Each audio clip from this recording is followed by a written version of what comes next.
হাকিমুল উম্মত বলছেন দিল থেকে আল্লাহকে চাইছে, একদম আল্লাহকে চাই, আল্লাহ আপনাকে চাই, আর পায় নাই। পৃথিবীতে একটা ঘটনা নাই অন্তর থেকে মনে প্রাণে আল্লাহকে কেউ চাইছিল আর সে আল্লাহকে পায় নাই। হাকিমুল উম্মতের মতো মানুষ বলছেন পৃথিবীতে একটা ঘটনা নাই।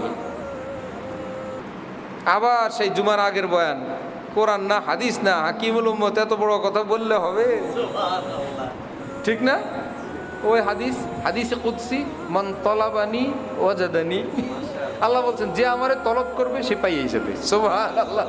আল্লাহর কথা তো মিথ্যা হয় না। ওটার ঘুরে আগারে বলছে চাইছে আর পায় নাই, এমন কোনো ঘটনা নাই।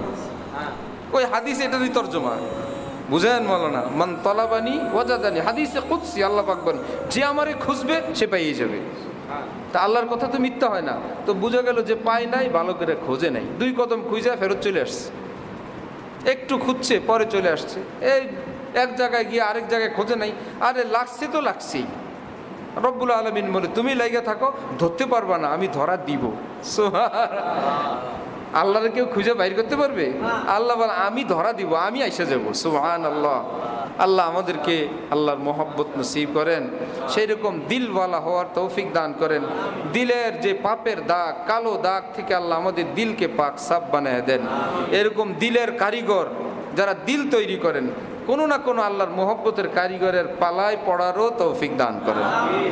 ওয়া আখির দাওয়ানা আলহামদুলিল্লাহি রাব্বিল আলামিন। জুমার পরেরটা একটু হাই পাওয়ারের হয় না, কারণ এত ইচ্ছা করে এরা তো জুমার নামাজের জন্য বসে নাই। আগের পার্টি তো কেউ নামাজে আসে, চলো আগে যা হয় হবে, সামনে তো নামাজটা পড়া লাগবে। পরের পার্টি তো ডাইরেক্ট একটা উদ্দেশ্য নিয়ে, চলো আল্লাহর মহব্বতের কিছু শুনি, সামনে আর কোনো ডিউটি নেই, একদম খাঁটি নিয়তে। এই জন্য এখানে হাই পাওয়ার দেওয়া যায় হালকা। চলো সুবহানাল্লাহি ওয়া বিহামদিহি সুবহানাল্লাহ।